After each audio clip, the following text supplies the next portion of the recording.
ಕೊಂಡಿಲ್ಲ, ದಯವಿಟ್ಟು ನಮ್ಮನ್ನು ಕ್ಷಮಿಸಬೇಕು. ಅತಿಥಿಗಳಾಗಿರ್ತಕ್ಕಂಥ ಗುರುರಾಜ್ ಜೋಶಿ ಶಿಕ್ಷಕರು ನಿವೃತ್ತ ಜೀವನ ನಡೆಸ್ತಾ ಇದ್ದಾರೆ. ಅವರ ಸಾನ್ನಿಧ್ಯ ಇದೆ, ಅವರಿಗೆ ಒಂದು ಜೋರಾದ ಚಪ್ಪಾಳೆ ಬರಲಿ.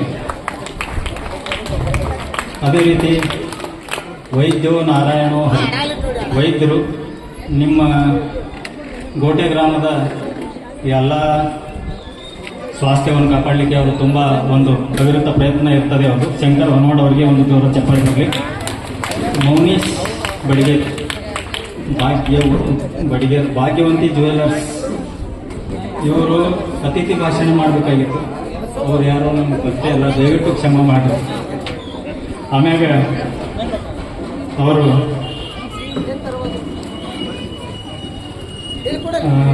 ಮೌನೀಶ್ ಬಡಿಗೇರ್ ಅವರು ಅತಿಥಿಯಾಗಿ ತಮ್ಮ ಸ್ಥಾನವನ್ನು ಅಲಂಕರಿಸಿಕೊಂಡಿದ್ದಾರೆ. ಆಮ್ಯಾಗ ಸಿದ್ದಪ್ಪ ಬಡಿಗೇರ್ ಅವರು ತಾಲೂಕ್ ಪಂಚಾಯತಿ ಸದಸ್ಯರಿದ್ದರು ಮಾಜಿ. ಆಮ್ಯಾಗ ಚಂದ್ರಶೇಖರ್ ಬಡಿಗೇರ್ ತಾಲೂಕ್ ಪಂಚಾಯತಿ ಉಪ ಅಧ್ಯಕ್ಷರು ಇದ್ದರು ಮಾಜಿ. ಜ್ಯೋತಿಬಾ ಜಾಧವ್ ಜೆಸಿಬಿ ಮಾಲೀಕರು. ಆಮ್ಯಾಗ ಲಕ್ಷ್ಮಣ್ ಬಡಿಗೇರ್ ಅವರು, ಮಹೇಶ್ ಗೌಡ ಪಾಟೀಲ್ ಅವರು, ರಾಜು ಮುದೋಳ್ ಅವರು, ಸೋಮು ಅಡಳಟ್ಟಿ RSS. ಈಗೇನು ನಿಮ್ಮೊಂದು ಓಡಾಡ್ಲತ್ತಲ್ಲ, ಈ ಕಾರ್ಯಕ್ರಮ ಒಂದು ನಡಿಬೇಕಾಗಿತ್ತಂದ್ರೆ ಅವರು ಸಂಚಾಲನೆ ಭಾಳ ದೊಡ್ಡ ಮಾಹಿತಿ. ನೀವು ಕೂತು ಕುರ್ಚೆ ಅವರ ಹಾಕಿದ್ದೈತಿ. ಈ ಸ್ಟೇಜ್ ಹಾಕಬೇಕಾದ್ರೆ ಅವ್ರು ಎಷ್ಟು ಪ್ರಯತ್ನ ಬಾಂದ್ಕೊಳ್ಳೇನ ಅವರು ನೆಲಕ್ಕೆ ಕಾಲು ಉರಿಲ್ಲ, ಗೊತ್ತಿಲ್ಲ. ಅವರು ಇಲ್ಲಿ ಬಂದ ನೆಲಕ್ಕೆ ನಮಗೆ ಪರಿಚಯ ಆಗ್ಯಾರ. ಅವರಿಗೆ ಒಂದು ಜೋರ ಚಪ್ಪಾಳೆ ಬರಲಿ. ಇಲ್ಲಿ ಅತಿಥಿ ವರ್ಗಕ್ಕೆ ಈಗ ಏನಪ್ಪ ಅಂತಂದ್ರೆ ಸ್ವಾಗತ ಭಾಷಣವನ್ನು ಮಾಡ್ತಾರೆ. ಆಮ್ಯಾಗ ಎಲ್ಲ ಕಲಾವಿದರ ಯೂಟ್ಯೂಬ್ ಅಂದ್ರೆ ಒಬ್ಬರದ ಇಬ್ಬರದ ಹೆಸರು ತಗೊಂಡಿಲ್ಲ ಅವರು. ಯಾಕಂದ್ರೆ ಎಷ್ಟೊಂದು ಸಮಾನತೆಯನ್ನು ನಮ್ಮೊಳಗೆ ಕಾಣ್ಲಾಗ್ತಾರಂದ್ರೆ ಅವ್ರು ಬರಾಕ ನಮ್ಮ ಗಾಡಿಯೊಳಗೆ ಬಂದಿದ್ರು. ಬಂದ್ರೆ ಅವ್ರೊಳಗೆ ಜ್ಞಾನದ ಬುದ್ಧಿ ಎಷ್ಟು ದೊಡ್ಡದಿಲ್ಲ. ಹೋಗಾಗ ತಿಂದ್ರು ತಿರುವುದಿಲ್ಲ, ಬರಾಕ ಒಂದು ಸ್ವಲ್ಪ ತಿಂದಿವಿ. ಅವರಿಗೆ ಒಂದು ಜೋರ ಚಪ್ಪಾಳೆ ಬರಲಿ. ನೀವು ಯಾರ್ಯಾರು ಏನೇನು ಹಾಡ್ತಿರಲ್ಲ, ನೀವು ಯಾರ್ಯಾರು ಏನು ಪ್ರಶಸ್ತಿ ಪ್ರಸ್ತುತಪಡಿಸ್ತೀರಿ, ನಿಮ್ಮೆಲ್ಲ ಕಲೆಗಳನ್ನು ಎಲ್ಲ ಕಲಾವಿದರ ಒಂದು ಚಾನಲ್ ಅದೇ ಹೆಸರನ್ನು ಅದನ್ನ ಇಟ್ಬಿಟ್ಟಾರ. ಅವ್ರು ಎಲ್ಲಿ ಕಿರಿಕಿರಿ ಅಂತೇಳಿ ಆ ದೇವರ ಈ ದೇವರ ಏನೂ ಇಲ್ಲ, ಜಾತಿ ಇಲ್ಲ, ಧರ್ಮ ಇಲ್ಲ. ಅದು ಒಂದು ಕಲಾವಿದರದ ಒಂದು ಜಾತಿ, ಕಲಾವಿದರದ ಒಂದು ಧರ್ಮ ಅಂತ ತಿಳ್ಕೊಂಡು ನಿಮ್ಮೆಲ್ಲರ ಸೇವೆಯನ್ನು ಮಾಡ್ತಾ ಇದ್ದಾರೆ. ಅವ್ರಿಗೆ ಒಂದು ಜೋರಾದ ಚಪ್ಪಾಳೆ ಬರಲಿ. ಆಮ್ಯಾಗ ಇನ್ನೇನು ಭಾಳ ಹೇಳೋದಿಲ್ಲ, ಬರೀ ಅದೇನೋ ಅಂತಾರಲ್ಲ, ಹುಡುಗರು ಹಾಡ ಚೆನ್ನಾಗಿ ಕೂತು ಎಲ್ಲರೂ ಕೇಳೋಣ, ಅವ್ರಿಗೆ ಆಶೀರ್ವಾದ ಮಾಡೋಣ, ಅವ್ರಿಗೆ ಮುಂದೆ ಬೆಳೀಲಿಕ್ಕೆ ಅವಕಾಶ ಮಾಡೋಣ ಅಂತ ಹೇಳಿ ಈ ಒಂದು ಕಾರ್ಯಕ್ರಮವನ್ನು ಅತಿಥಿಗಳಿಗೆ ಸನ್ಮಾನ ಐತಿ. ಆ ಒಂದು ಸನ್ಮಾನ ಕಾರ್ಯಕ್ರಮವನ್ನು ನಮ್ಮ ಯಾರಪ್ಪ ಅಂತಂದ್ರೆ ಹಿಪ್ಪರಗಿ ಸುಕ್ಷೇತ್ರ ಸಂಗಾಯಪನ ಕ್ಷೇತ್ರದಲ್ಲಿ ಸೇರ್ತಕ್ಕಂಥ ಶಿವಾನಂದ ಮಹಾರಾಜರು ಬಂದು ಈ ಒಂದು ಕಾರ್ಯಕ್ರಮವನ್ನು ನಡೆಸಿ ಎಲ್ಲರಿಗೆ ಸತ್ಕಾರ ಮಾಡಿ,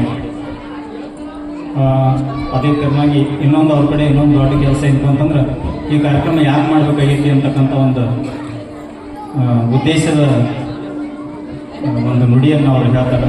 ಅಂದ್ರೆ ಅದಕ್ಕೆ ಪ್ರಾಸ್ತಾವಿಕ ನುಡಿ ಅಂತಾರೆ.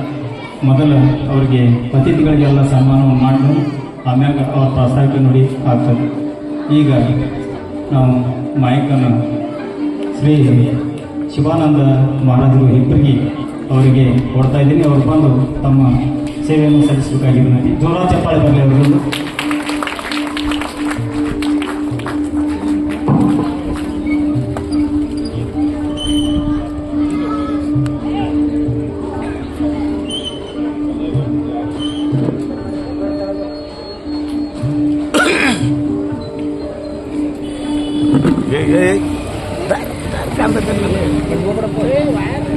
ಅಲ್ಲೇ ವಿದ್ಯಾರ್ಥಿನಂದ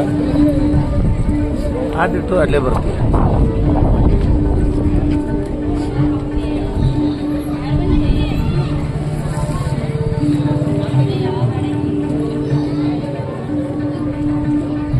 ಸ್ವಲ್ಪ ಇಲ್ಲಿ ಕುಡಿಲಾಕ ಅತಿಥಿಗಳಿಗೆ ನೀರಿನ ವ್ಯವಸ್ಥೆ ಮಾಡಿ ಬಾಟ್ಲಿ ತಂದಿಟ್ಟು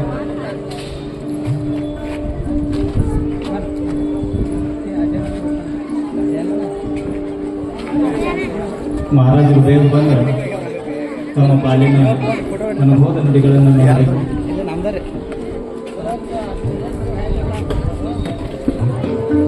ನಾವು ಹೆಚ್ಚು ಹೆಚ್ಚು ತಿಳಿದುಕೊಳ್ಳುವುದು, ಹೆಚ್ಚು ಹೆಚ್ಚು ಓದುವುದರ, ಹೆಚ್ಚು ಹೆಚ್ಚು ಪ್ರಾಕ್ಟೀಸ್ ಮಾಡುವುದರ ಲಾಭ ಏನಪ್ಪ ಅಂತಂದ್ರೆ ನಾವು ಎಷ್ಟು ಕಡಿಮೆ ತಿಳ್ಕೊಂಡಿದ್ದೀವಿ, ನಾವು ಎಷ್ಟು ಕಡಿಮೆ ಗೊತ್ತೈತೆ ಅನ್ನೋದು ವಿಷಯ ಗೊತ್ತು ನಮಗೆ ಗೊತ್ತಾಗುತ್ತೆ. ಅದಕ್ಕೆ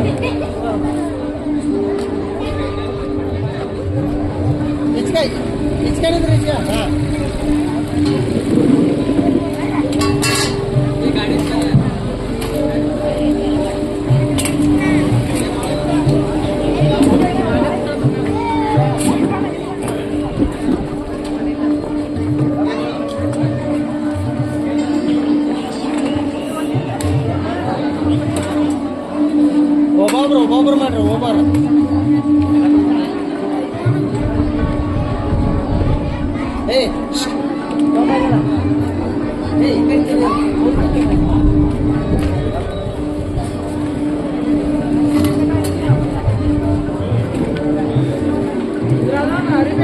ಸೋಮ ಗೌಡ್ರ ಸರ್ ಮಾತಾಡ್ತಾರೆ.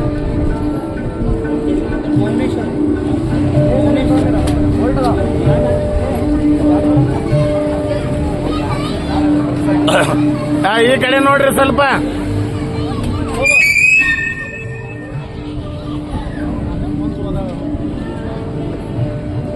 ನೀನು ಕಾವಲೆ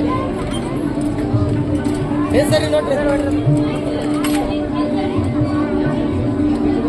ಕಾರ್ಯಕ್ರಮದಲ್ಲಿ ಪಂಚ ಏರುಪೇರಾಗಿತ್ತು. ಈ ಕಾರ್ಯಕ್ರಮದ ಮುಂದಿನ ಘಟ್ಟಕ್ಕೆ ನಮ್ಮ